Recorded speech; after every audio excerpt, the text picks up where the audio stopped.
하나님 말씀 함께 봉독하도록 하죠. 10장 1절로 23절까지인데 9절부터 우리 같이 말씀을 함께 봉독하도록 하겠습니다. 한 목소리로 함께 말씀 읽겠습니다. 시작. 이튿날 저물어 길을 가다가 욥바에 가까이 이르렀을 때 베드로는 기도하려고 지붕으로 올라갔다. 때는 오정쯤이었다. 그는 배가 고파서 무엇을 좀 먹었으면 하는 생각이 들었다. 사람들이 음식을 장만하는 동안에 베드로는 황홀경에 빠져 들어갔다. 그는 하늘이 열리고 큰 보자기 같은 그릇이 네 기퉁이가 끈에 매달려서 땅으로 두려워져 내려오는 것을 보았다. 그 안에는 온갖 네발 짐승들과 땅에 기어다니는 것들과 공중의 새들이 골고루 들어있었다. 그때 베드로야 일어나서 잡아먹으라 하는 음성이 들려왔다. 베드로가 대답하였다. 주님, 절대로 그럴 수 없습니다. 나는 속되고 부정한 것은 한 번도 먹은 일이 없습니다. 그랬더니 두 번째로 음성이 다시 들려왔다. 하나님께서 깨끗하게 하신 것을 속되다고 하지 말아라. 이런 일이 세 번 있은 뒤에 그 그릇은 갑자기 하늘로 들려서 올라갔다. 아멘. 여기까지만 읽겠습니다. 자리에 앉으시기 바랍니다. 복음의 시대를 활짝 열었던 예수님의 사역 그리고 예수님의 가르침 속에는요, 고정관념의 전환, 영어로 얘기하면 패러다임 시프트라는 것이 있었습니다. 예수님은 전통적 사고관을 가진 유대인들하고는 조금 다르셨어요. 그는 계명을 행위적인 개념에서 동기적 개념으로 전환시켰어요. 그러니까 살인하지 말라라고 하는 내용은 사람을 죽이는 어떤 액션에서 이미 사람을 향한 미움을 품으면 이미 살인한 거다. 이 동기적인 차원으로 이 율법을 설명하셨죠. 또 예수님은 병자를 회복시키는 일을 위해서는 안식일의 전통까지 깨뜨려 버리셨습니다. 여러분, 승천하시기 전에 예수님은 유언을 남기셨습니다. 그 유언의 내용이 뭡니까? 이 고정관념의 전환을 촉구하는 내용이에요. 다시 말해서 구원의 이 범위가 유대인들에게 한정된 줄 알았던 예수님은 이방인을 포함해서 땅끝이라고 말씀하셨어요. 예수님의 유언적 내용에는 이 고정관념의 탈피가 담겨져 있다라고 볼 수 있습니다.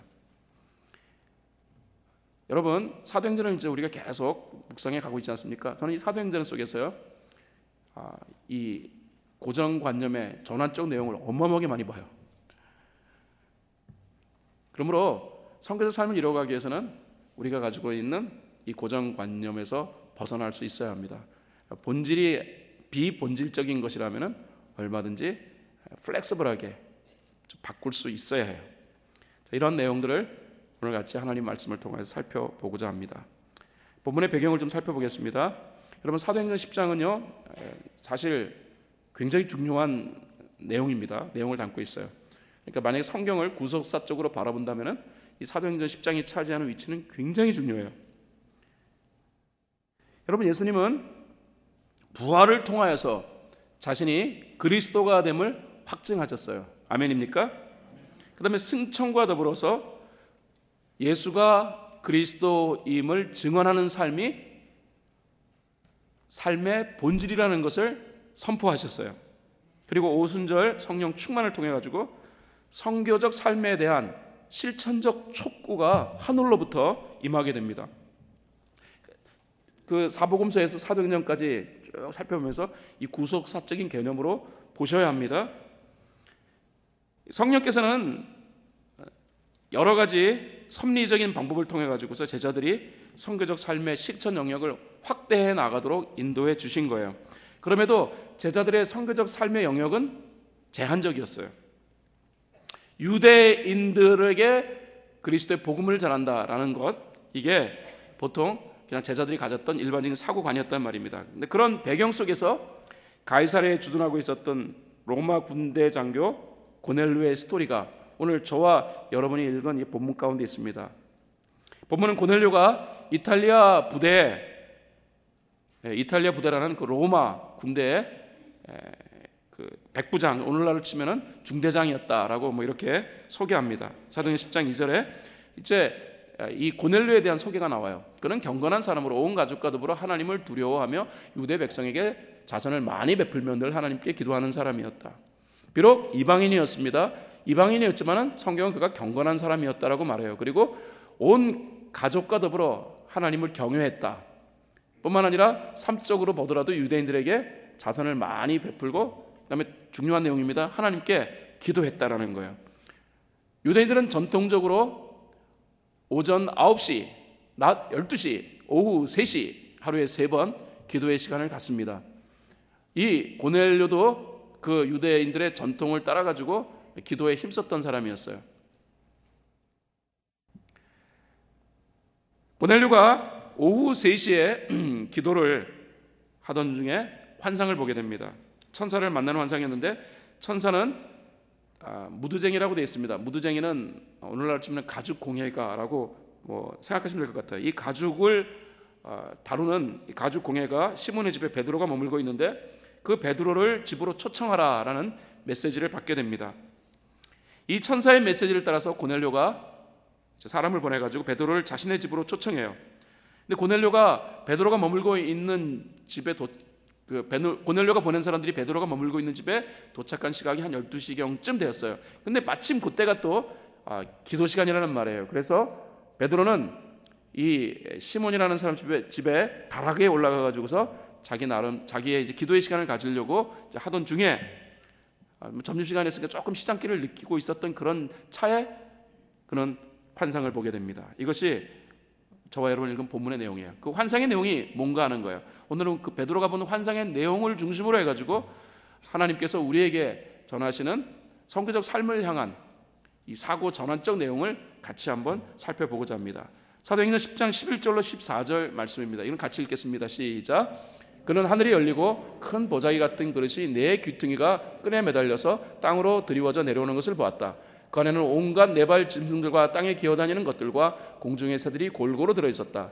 그때 베드로야 일어나서 잡아먹어라 하는 음성이 들려왔다. 베드로가 대답하였다. 주님, 절대로 그럴 수 없습니다. 나는 속되고 부정한 것은 한 번도 먹은 일이 없습니다. 그랬더니 두 번째로 음성이 다시 들려왔다. 하나님께서 깨끗하게 하신 것을 속되다고 하지 말아라.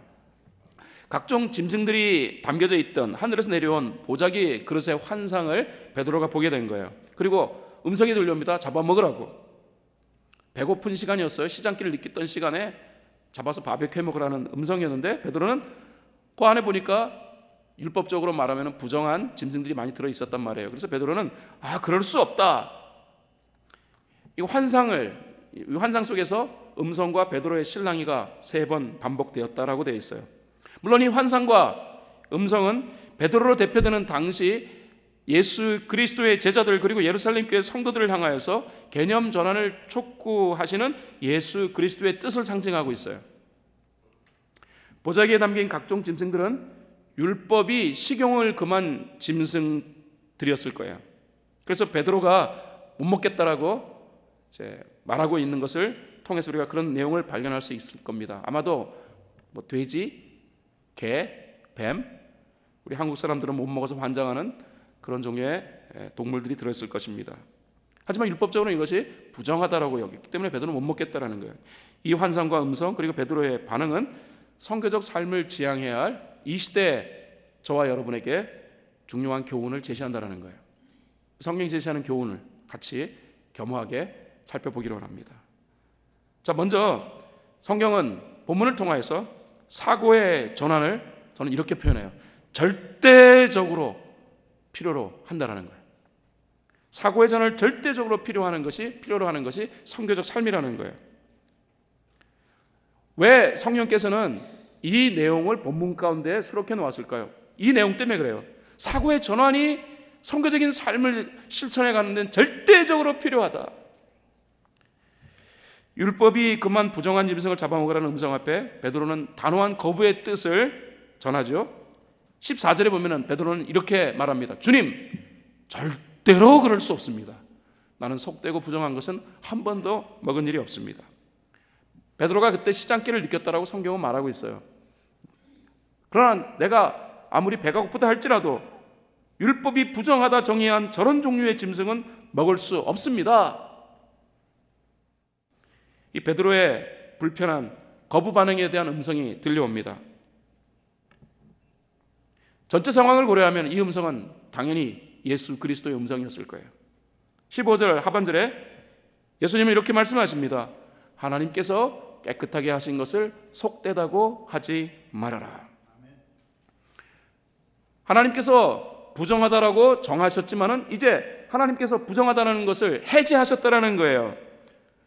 이런 상황이 3번 반복되어집니다. 바로 그때 고넬료가 보낸 사람들이 베드로가 묵고 있던 집의 문을 노크하는 거예요. 이때 베드로는 이 환상의 의미를 생각하고 있었다라고 성경은 말하고 있어요.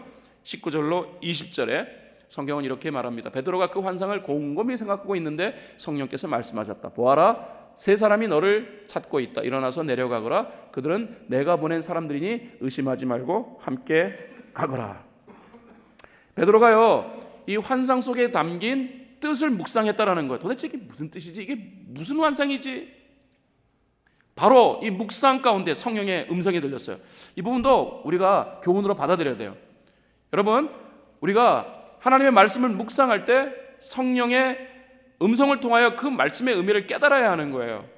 많은 분들이 말씀 묵상을 그냥 읽고 후다닥 그냥 해치우는 것 이렇게 생각하는데 그렇지 않습니다. 성령의 음성이 들려야 돼요.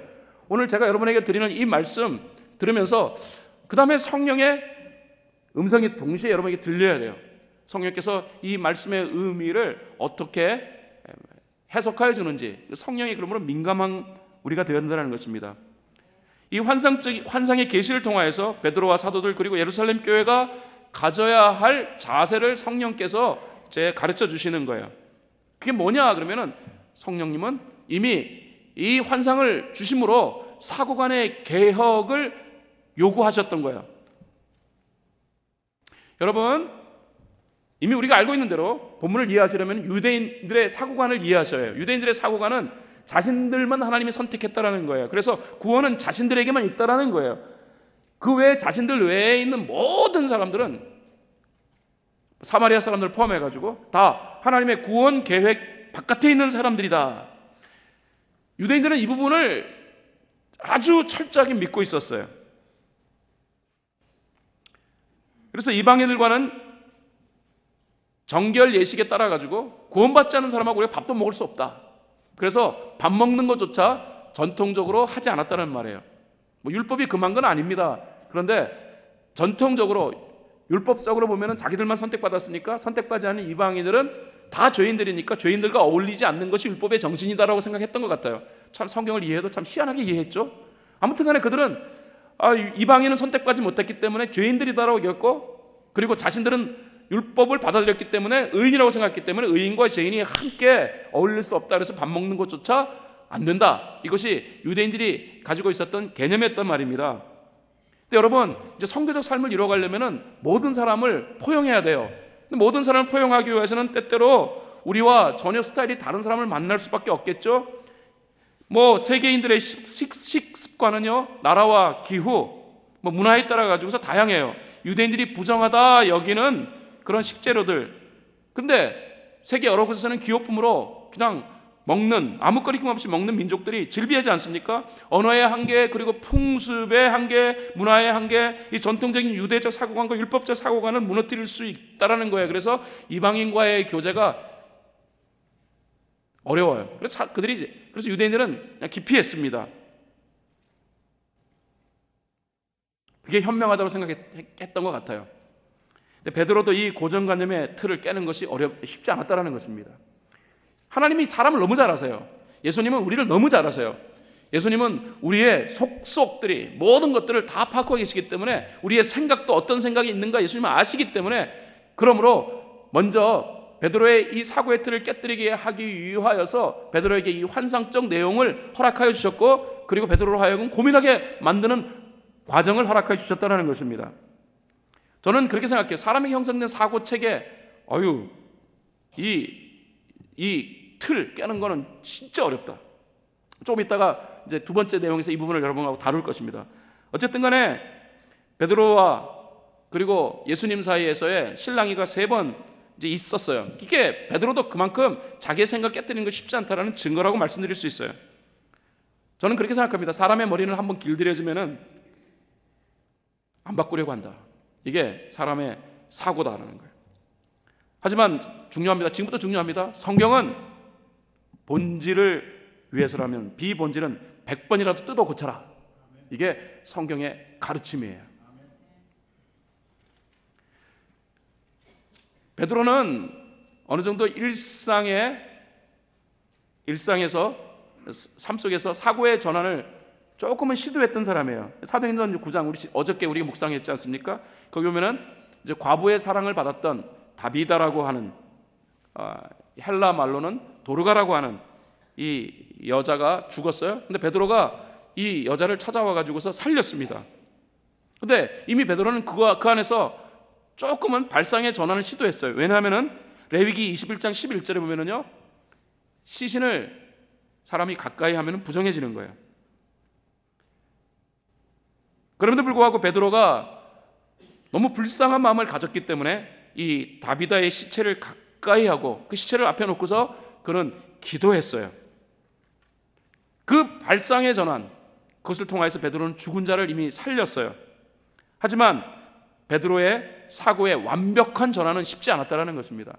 심지어는 오늘 우리가 읽은 본문 말씀을 통하여서 우리 하나님께서 베드로에게 철저하게 사고의 전환을 요구하셨음에도 불구하고 그 다음에 가면은 또 베드로가 다른 이방인들하고 어울리는 것을 굉장히 불편하게 여기고 있는 내용을 보게 됩니다. 이것 때문에 바울이요 베드로를 향하여서 막 야단쳤어요. 위선이라고. 나중에 우리 때 그 부분도 묵상하게 될 것입니다. 어쨌든 간에 하나님께서는 이 베드로를 통하여서 분명하게 사고의 전환을 시도할 것을 강력히 요구하십니다. 이 음성은 베드로에게 해당되어지는 것이라기보다는 선교적 삶을 살아가야 할 저와 여러분 모두에게 해당되어지는 내용이다라는 것을 우리가 알아야 될 것 같아요. 왜? 선교적 삶은 생명 회복의 삶이기 때문에 그래요. 선교적 삶은 생명 회복의 삶, 사람을 살리는 일을 위해서는 우리가 가지고 있는 고정관념에서 탈피되지 아니하면 사람 살리기 되게 어려워요.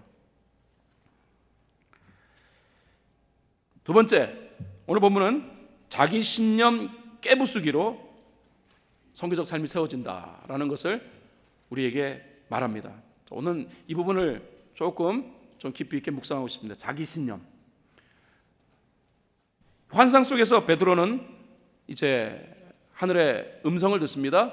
근데 베드로와 그리고 음성 사이에 실랑이가 3번 있었다라는 거예요. 이게 뭘 말하고 있을까요? 여러분, 자기 신념을 깨뜨리는 것 진짜 어렵다라는 것을 우리에게 보여주는 단적인 증거라고 말할 수 있어요. 베드로는 지금 시장이에요. 그 시장할 터인이 잡아서 바베큐 해먹으라고 하는 예수님의 음성 앞에서 베드로의 표현이 참 인상적이에요. 굉장히 단호합니다.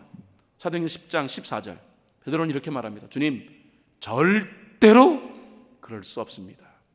나는 속되고 부정한 것은 한 번도 먹은 일이 없습니다. 베드로가 사용한 표현 절대로, 오늘날의 표현법을 빌자면 하늘이 두 쪽이 나도 나는 못합니다. 그 이유 속되고 부정하기 때문이다. 이런 베드로의 항변 앞에 예수님은 단호한 라인을 제시하세요. 그래? 그럼 내가 먹어야 할 이유를 내가 설명할게. 하나님께서 깨끗하게 하셨어. 하나님이 부정하다라고 하셨는데 하나님이 깨끗하게 하셨으니까 네가 더 이상 그것을 부정한 것으로 여기지 말아라. 분명히 단호한 라인을 예수님이 쫙 그어놓으셨습니다. 여러분, 부정하다 아니다 인간이 정하는 게 아니에요. 하나님이 정하시는 거예요.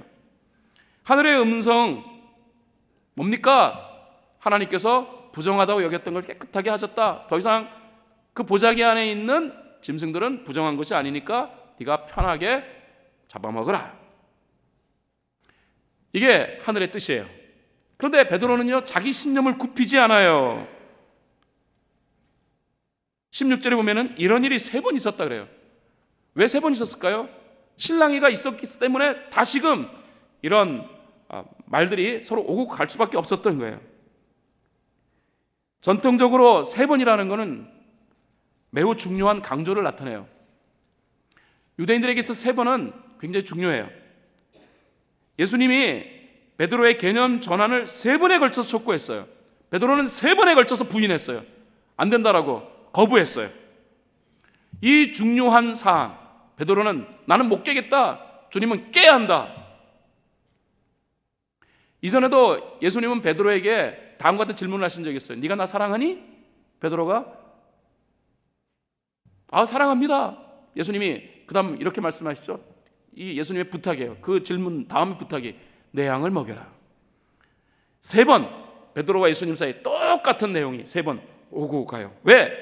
이 3번의 당부라는 것은 중요하다라는 거예요. 예수님에게서는 너무 중요한 내용이었어요. 네가 정말로 나를 사랑한다면 나의 뜻, 내 양을 먹이는 일을 위하여 내 인생을 걸어라. 이 당부예요, 당부. 3번 당부라는 말은 중요하다는 거예요. 매우 중요하다. 절대적으로 중요하다. 그 뜻이에요. 오늘 본문 속에서 베드로에게 3번의 음성이 들렸고 베드로는 3번 이 요구에 대하여서 거절했습니다. 무슨 뜻입니까? 하나님의 뜻?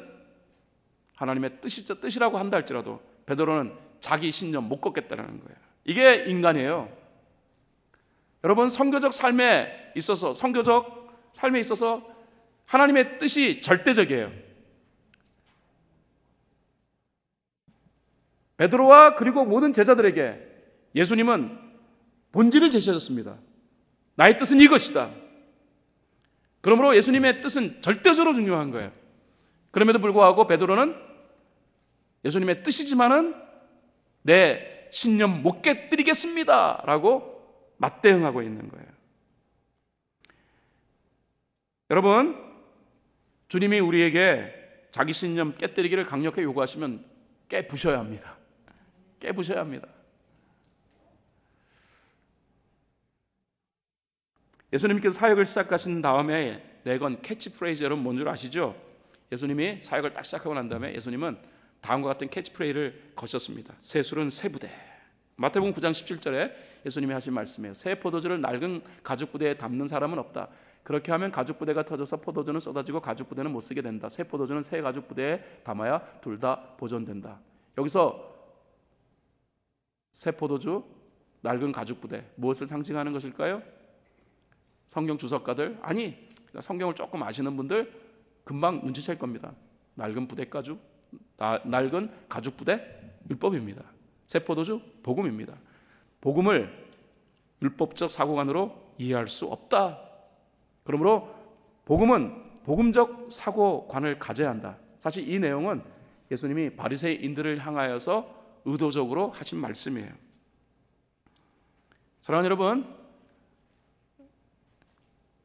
고정화된 자기 신념으로는 예수님께서 하시는 일, 예수님의 말씀 이해하기 어렵습니다. 새로운 사고 체계를 수립해야 됩니다. 예수님에 대해서 딴지를 걸었던 대표적 사람들, 바리새인들입니다. 예수님은 사랑이 많으셨던 분이에요. 함부로 비판하지 않으셨습니다. 웬만한 것은 잠잠히 속으로 삼키셨어요. 예수님이 십자가 처형을 당하실 때도 하시고 싶은 말씀이 얼마나 많았겠습니까? 그런데 예수님은 잠잠하셨어요. 말씀 안 하셨어요. 대답도 안 하신 굉장히 많아요. 그럼에도 불구하고 바리새인들을 향하여서는 상당히 단호하게 비판하셨습니다. 왜? 예수님이 무엇을 비판하신 것일까요? 바리새인들 사람 자체를 비판한 게 아니에요. 바리새인들이 가지고 있는 자기 신념, 그 신념은 무서운 거다. 얼마나 무서운 것이기에 예수님은 자기 신념에 관해서만큼은 아주 가혹하게 비판하셨을까요? 왜? 바리새인들은요, 율법이 담긴 핵심을 이해하지 못했어요. 오히려 그들이 꽉 붙잡은 것은 그 율법 속에 담긴 정신은 싹 제외해놓고 검증되지 아니하는 가르침, 그리고 들은 풍월에 의해서 율법을 정죄의 수단으로 사용했어요. 여러분, 율법을 제대로 이해하면 율법을 가지고 정죄의 수단으로 사용할 수 없어요. 율법을 통해서 나도 죄인이네, 나도 엄청난 큰 죄인이네. 그래서 사도 바울은 훗날 율법은 몽학 선생이라고 얘기했어요. 율법이 우리에게 구원을 주는 것이 아니라 우리가 어떤 존재인지, 우리가 어떻게 하면 구원을 얻을 수 있는 것인가를 가르쳐주는 가정교사도 같은 것이다라고 표현했단 말이에요. 그런데 이 율법의 정신이 뭡니까? 하나님의 의에 도달하기 위하여 우리가 너무나도 큰 죄인이다. 그러므로 우리는 하나님의 은혜를 구할 수밖에 없다라는 이 내용을 담고 있는 거예요. 결국 하나님의 긍휼, 하나님의 사랑이 율법 속에 녹아져 있음에도 불구하고 이 유대인들, 특별히 바리새인들은 율법을 딸딸딸 공부하고 외우기까지 하면서도 그 율법의 정신은 하나도 받아들이지 못한 채 그 율법을 자기 의를 세우는 정죄의 수단으로 사용했다라는 거예요. 이러한 고정화되어진 바리새인의 사고 체계에 관해서 예수님이 아주 강하게 질책하셨습니다.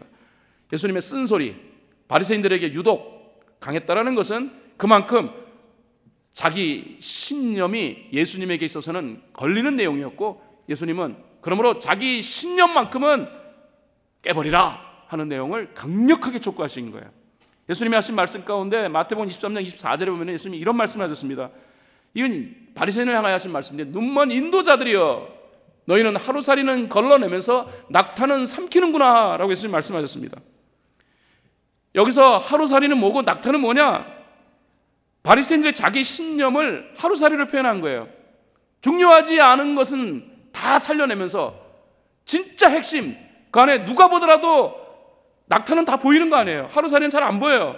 그런데 누가 보더라도 이게 핵심이야 하는 것들은 다 그냥 삼켜버린다. 낙타는 율법의 정신을 말하는 것입니다. 붙들어야 할 것, 율법의 본 정신임에도 불구하고 자기 신념을 중심으로 신앙생활을 이루고 있었던 바리새인들에 대한 강한 질책이다. 여러분 이렇게 보시면 될 것 같아요. 오늘 본문 말씀은 그런 의미에서 다시 한번 이 복음이 온 세상에 정말로 강력하게 역사하는 성교적 삶을 실행하기 위해서 그리스도인들을 향한 예수 그리스도의 강력한 그런 촉구, 아니면 강력한 그런 가르침이라고 말할 수 있습니다. 사랑하는 여러분, 고정관념에서 탈피하셔야 해요. 제가 본 많은 그리스도인들은 사실 엄밀하게 얘기하면 성경과 씨름해 보지도 아니하고 이게 맞는 거야 라고 하시는 분들이 대다수예요. 정말입니다.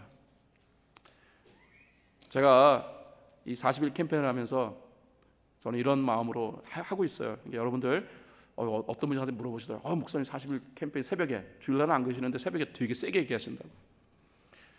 그냥 저는 어쩌면 이게 여러분에게 할 수 있는 마지막 설교다라는 그런 마음으로 하자. 그런 마음으로 제가 여러분을 사랑하니까 이렇게 말씀을 드리는 거예요. 우리 교회도 많아요.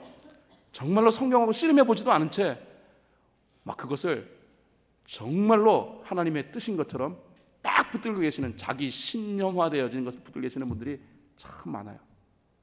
그게 여러분 우리의 신앙의 본질을 많이 훼손시키는 거 여러분 그런 거는 줄 알고는 계십니까? 우리 신앙을 무력화시키는 것이라는 것을 여러분 알고는 계시는지 모르겠어요. 그래서 우리는 말씀과 씨름하는 것이 필요해요. 중요한 내용들 다루기 때문에 혹이라도 제가 조금이라도 신학적으로 성경적으로 잘못된 내용을 전할까 봐 사실 이 새벽에 드리는 이 설교를 위해서도 하루 종일 씨름합니다. 저는요. 말씀을 잡고 씨름해야만이, 그래야지 이게 진짜인지 아닌지를 확인할 수 있으니까. 여러분도 정말 자기 신념화 시키기 위해서는 말씀을 놓고 씨름하셔야 해요. 씨름하고 성령의 음성을 들으셔야 해요. 그 결과 그것이 주님의 뜻이라면 절대로 그거는 뭐 깨뜨리지 마세요. 무덤까지 가져가세요. 그런데 제가 볼 때 대부분 저를 포함한 우리들이 신념적으로 가지고 있는 것들이 성경적이지 아니한 것 거의 대다수예요. 그냥 들은 풍월, 전통, 아니면 잘못된 해석. 말씀을 결론 짓겠습니다. 저는 계속 강조해요. 진리의 중심에는 예수 그리스도라는 본질이 있습니다. 따라서 예수를 중심으로 하는 삶이 본질적 삶이다. 제가 계속 강조하고 있죠. 본질적 삶의 실행이 성교적 삶이라는 거예요. 성교적 삶은 예수님의 가르침이 기준이 되어야 합니다. 이게 중요합니다. 그러므로 당연히 예수님의 가르침이 우리의 사고 체계를 형성해야 돼요. 그러면은 이런 질문을 해볼 수 있겠죠. 예수님의 가르침이 나의 생각을 지배하고 있는지, 예수님의 가르침보다 우리의 검증되지 아니하는 생각, 편견, 관념, 혹 신앙의 사고체계를 이런 것들이 지배하고 있는 것은 아닌지, 신념이 중심이 된 신앙으로 성경을 보고 교회 생활을 하며 삶을 이루어 가고 있는지, 스스로에게 질문을 해보셔야 해요. 자리에서 일어나시겠습니다. 마지막 적용입니다. 오늘의 말씀을 통하여서 적용해야 할 중요한 내용입니다. 오늘의 적용은 나의 신념 또는 전통에 대한 성경적 검증을 시도하라는 것입니다. 그러니까 한번 백지선상에서 다시 한번 출발해보면 어떨까요?